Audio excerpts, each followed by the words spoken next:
Hi! Monster Hunter is a hit video game series that you may mostly know from its cool combat, its amazing monster designs and ecology, and many of the wonderful YouTube content creators that you may watch on this website. But one thing that you might not be aware of is that Monster Hunter is also extremely well represented in print. Despite what many people might think, Monster Hunter actually has a lot of story, design, and thought behind it, and that thought comes in the form of design documents, lore books, art books, any kind of book you can imagine. There are even mangas and light novels out there. And as someone who uses a lot of these books in his work, I find that most people don't even know they exist. Like, most people aren't aware of even the most commonly found Monster Hunter books. So I thought that I might show off some of them, since I've been actually collecting them ever since I started making content on Monster Hunter specifically. Now, I also kind of just want to show off my collection because I think it's really cool, but maybe you might find something that interests you in this video and seek it out for yourself, which, hey, that would be perfect, wouldn't it? So, as we go through this, I have separated my collection into 3 distinct sections: art books, lore books, and guidebooks. Now, these are not the only 3 types of books that exist. Capcom has released so many Monster Hunter books over the last few years. It is incredible, and I don't even know what all exists. But as far as my personal collection goes, these are broadly the categories we can define. Let's start with art books. Art books are basically just books that collect the game's artwork. This can be concept art, it can be finished promotional material, it can be renders, it can be sketches. And when it comes to the art books of Monster Hunter, if you are sort of just a casual enjoyer of the series and you want like 1 or 2 books to display that don't take too much work to find and aren't super expensive, get Monster Hunter Illustrations. This series of books consists of 3 volumes, and these are basically the premier Monster Hunter art books. They have been released in English, so you can find them wherever you find your books, and they are fantastic. There's so much great art in these. I own all 3, and I can really heartily recommend them. There is both a lot of concept art in it, a lot of sketches. There are even dropped designs and ideas in there. For example, this first one is where we get the equal dragon weapon from, so isn't that fun? One thing to keep in mind, if you get the English versions, is that the translation of these is pretty bad. So just keep that in mind if you're trying to read these. There are some real wonky sentences in here. Don't let that throw you off. But yes, Monster Hunter Illustrations, one of the best things to get if you just sort of want one Monster Hunter book, or maybe 2, maybe 3, maybe if you want the entire collection. I'm not your dad. Also super cool gift if you have a friend who's into Monster Hunter. Now, the second major series of art books that are related to Monster Hunter are the Artworks series. The Artworks books are basically collections of promotional material and specifically 3D CGI material. So think of monster renders or cool posters. What I have here is Monster Hunter Visual Artworks, which is the most recently released one in the series and is sort of a best-of of all the other books. I do not own any of the other ones. There's CGI Artworks 1 and CGI Artworks 2. I don't know if there's a 3.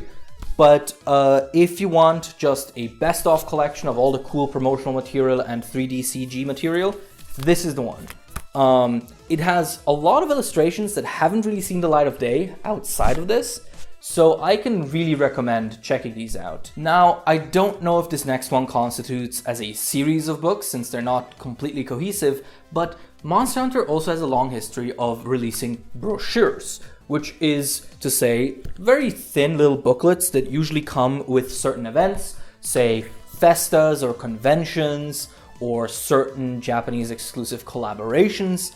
These are generally pretty common. You will find one for almost every anniversary. I only own this one, about the Faded 4 specifically, Mizutsune, Astalos, Gammoth, and Glavenus. And you can think of these kind of as a more focused version of the illustration books, in that they include concept sketches, they include early design ideas, they include finalized drawings that also illustrate like the anatomy of these monsters. There's like a bit about how Glavenus's jaw works. It's really cool.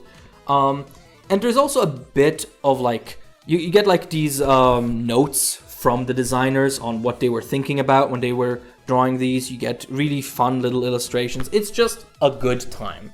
As I said, they're pretty thin, so don't expect like a massive chonker if you order these. I was actually really surprised when this arrived and it was, you know, kind of small. But either way, super cool thing. Absolutely consider getting the Faded 4 brochure and all the other anniversary brochures. Now, this isn't part of any like consistent series of art books, but it's just something random that I own.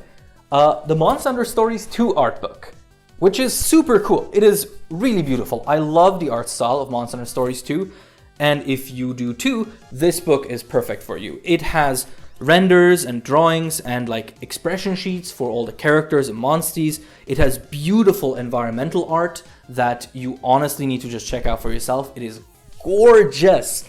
But also, what it also has, and this might be interesting for the artists and the animators around here, is that it includes storyboards for almost every cutscene and every ultimate attack in the game.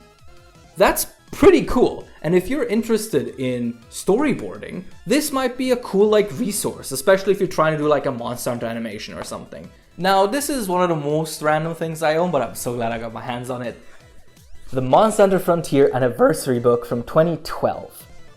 This is so cool. Monster Hunter Frontier is one of those like really tantalizing, mysterious things for a lot of fans, because everyone knows sort of what it was at this point, but very few people have actually played it. Obviously it doesn't exist anymore. And I think it is great that there are still books like these around where we can preserve what Frontier was. This is basically a sort of art encyclopedia for the game. It includes art and renders and little bits and bobs about all the monsters that were exclusive to Frontier at the time, which isn't a lot. Frontier got a lot bigger after this, but this is sort of an early glimpse into monsters like Tycoon Zamuza. It is also just a really nice book. It feels really nice. I know I can't just throw it at you so you can feel it, but it is just a wonderful, wonderful display piece.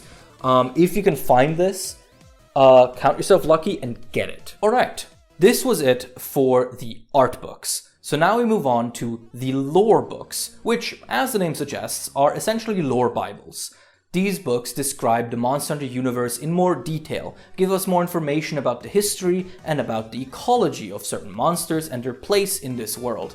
These are also the books that I use a lot in my videos. If you've seen the Monster Hunter Ecology series that I did recently, I was constantly sourcing them because they are just that important to understanding some of the more out there concepts of the Monster Hunter universe. Now, if we're talking Monster Hunter lore books, the premier source for it, the one that you will see sourced by everyone who uses these books, is the Monster Hunter Encyclopedia series.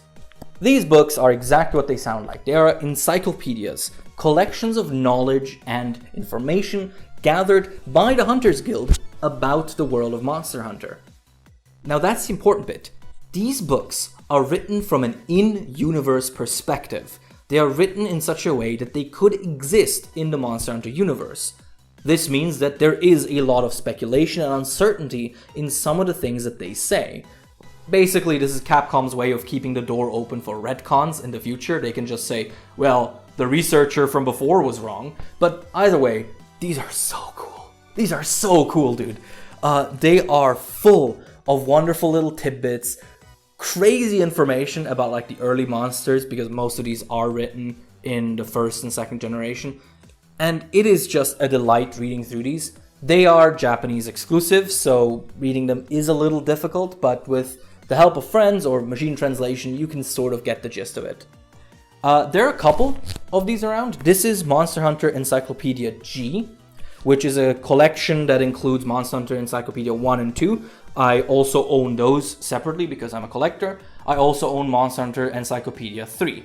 There's a fourth one, but I don't have it. So if you are a lorehead and you really, really want to get some books, but not, really dive deep into it, these can be a solid option if you can find them. These are, as far as I'm aware, out of print, so you're gonna have to peruse used stores. Now, while the encyclopedias are a pretty even mix between art and text, showing and telling you the things that you want to know about these monsters. These two books are mostly text. I don't quite know what they're called because the translation of the title actually differs quite a bit depending on who you ask. I've seen it translated as Monster Hunter Law of Ideas 1 and 2, and that's what I use usually when sourcing them. These books are generally collections of interviews and idea sessions with the developers, and they don't include a lot of art, but some of it. What's interesting about Law of Ideas Part 2 is that I believe it is one of the first times Fatalis is actually mentioned in a book and actively discussed by the developers. Don't quote me on that though, because as I said, I don't own everything, I've not seen everything, so do correct me if I'm wrong about it. But it definitely includes a pretty big section on Fatalis and his design. And that is something that might interest you if you are able to read Japanese or if you're willing to translate pages upon pages of interviews. Now, I understand that collecting books is kind of a weird hobby and not everyone's going to be into it to this degree. If you want one Monster Hunter book, one thing that you want in your library that is related to a game that you like, if you just want a single piece of Monster Hunter merch, for the love of God, make it Monster Hunter World Complete Works. This absolute chonker of a book is, I think, the best Monster Hunter book out there.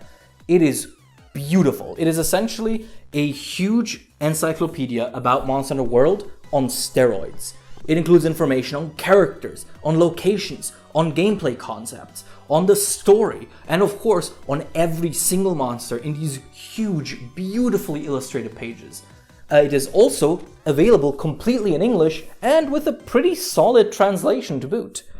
It is probably one of my favorite things that I own. It is just such a high quality product that I really implore you to get it if you are at all interested in anything that I've shown in this video. If you thought everything else up until this point was lame, please just do yourself a favor and check this out and consider getting it. It is so cool. One thing that I do have to mention is that I have heard from a lot of people that the English versions of this book have a bit of a defect where like their spine breaks apart if you use it too much. And I've seen pictures of this happening, so it's not like people are just talking. It hasn't happened to me. I cannot vouch for that. And I do abuse this book quite a bit. I crack it open every time I have a chance for it. So do keep that in mind if you get it. It also exists in Japanese, obviously. There it's called Dive to Monster Hunter World, if you want to search it up in that format. Dive to Monster Hunter World, or Monster Hunter World Complete Works, was in fact such a great book that it got a sequel. Dive to Monster Hunter World Iceborne. It is generally more of the same, the general same style as Monster Hunter World Complete Works, with the main difference being that this one is currently Japanese exclusive. It does not have an English translation. This book has a lot of information in it, and I would highly recommend looking it up if you are interested in it. It also has some of the goofier shit from Monster Hunter Iceborne included. Like, for example, this is the book that opened up the question of, what if Fatalis can travel through dimensions and that's how we get the Monster Hunter movie? Again, these books are written from an in-universe perspective like the encyclopedias, so they're not 100% reliable, and they often include information as speculation, as like a researcher in the universe going, wouldn't that be weird? Just keep in mind that there is stuff like this in here as well. Now, after World came Rise, and just like World, it also released a lore book. This is called Monster Hunter Rise Official Settings Materials, and it is great. I don't have too much to say about this one, because it is kind of, again, more of the same in terms of how it is structured. You get art, you get lore, you get occasional developer input, but that's fairly rare by comparison. One thing that I haven't mentioned, and that is actually the case for a lot of these books, is that they also include art and lore about armors. And this and its sequel have some of the most beautiful armor illustrations I've seen the series do yet, where it's not just like the 3D render model of the armor, but instead actual illustrations drawn by an artist. They're gorgeous. If you are a big fan of Monster Hunter Rise, I can really recommend this. Like most of the books here, these are unfortunately also Japanese exclusive. Just like Rise received an expansion with Sunbreak, the Monster Hunter Rise Official Setting Materials book received a sequel. with Haunting of the Sun. This is the newest book that I own, and again, it is your run-of-the-mill lore book that we've discussed a few times now. It includes information and lore on pretty much anything you can imagine about Sunbreak, the monsters, the people, the locations. This is also the book that gave us the wonderful tidbit about Geismagorm being a fucking idiot. So, you know, fun stuff. Alright, we've gotten to the final section, which is guidebooks. And this does require a bit of explanation if you are younger and don't remember what it was. Back before the internet was a big thing, and back before every game had its own wiki under fandom, companies would often release guidebooks. In German, we actually call these complete solutions, which is really funny, that would essentially serve as physical wikis for a game, giving you all the information you wanted or could possibly be interested in about how the game works, how to get certain items, how to beat bosses, yada yada. Monster Hunter was no exception and has been releasing guidebooks like this for every single game since the first one. And that includes every single G rank expansion. So for example, here we have the guidebook for Monster Hunter 1, all the way back from 2004. And this series has in fact continued up until today. This is the Monster Hunter World one, but there is also already one for Rise and Sunbreak and Iceborne. There is one for each one. Now, the way these books work is that you can think of them just like a wiki. They include numerical data, gathering spots, breakdowns of how the maps work and where the best spots are, monster weaknesses, breakdowns of what weapons they're the weakest to, elemental stuff, everything. Everything that you can describe with a number is included here. And beyond that, as the games became more complex, these books also started including explanations of certain game mechanics, explanations of high rank versus low rank, and even master rank going forward. They are not as interesting to read in my opinion because we have wikis. I know what a Rathalos is weak to, I think. But it's still interesting, and it's still cool to see this all collected in such a fun, physical way. Overall, these books are not extremely useful to you if you're like just a casual fan, but they're really cool collector's items. There's one, as I said, there's one for almost every game, and I own all of them except Monster Hunter Generations, Generations Ultimate, and Sunbreak. I don't want to show them all off here because there's really not that much to say about them individually. Now, if you are going to go and collect the guidebooks, here's an important thing to keep in mind. When looking at them, I don't know if you can see it from the camera because I'm a noob when it comes to cameras, but it does say official guidebook in English, despite the book being in Japanese. This is actually really important because it shows you that this is an official guidebook for Monster Hunter. There's also a little Capcom logo on the spine that you definitely cannot see from distance, I'm so sorry. But this is how I know that it's official. And the reason that is important is because there's actually a second series of guidebooks that exists in Japan called the Master Guides. These are extremely high quality and, as far as I can tell, very beloved by the Japanese community, so you will find them around a lot. But they're not officially released by Capcom, which means that they are third-party products. And you can tell that they are based on the fact that they do not have any English language font on the cover. Now, these are still extremely high-quality products. They are useful still if you want them, and they look nice. So if you want them, there's nothing wrong with that. But if you are specifically going for a collection of official material, this technically doesn't count, and it's very easy to get them muddled up. That's what happened to me. I got this right at the start when I was collecting, and I didn't realize that this wasn't an official guide. I had to be told by a friend. And that's that. Now you've seen my collection, and I hope you found something you might be interested in.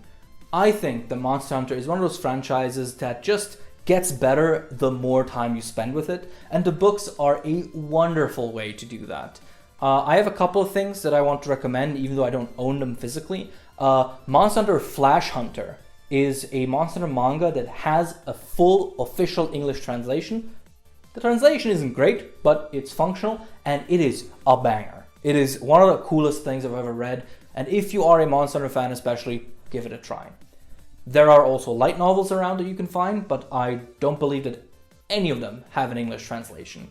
So, there you have it. I hope this was interesting for you. I hope you found something new that you're willing to check out. And hey, maybe you will be a fellow collector before long. Take care, everybody, and I'll see you next time. Bye-bye. Happy 2024, everyone. Thank you so much for watching. I really should have recorded this when I still had access to the camera, but standing in front of a camera gives me massive social anxiety, so I forgore. But thank you, and I hope this kicks off a good year of YouTube videos for me and for you.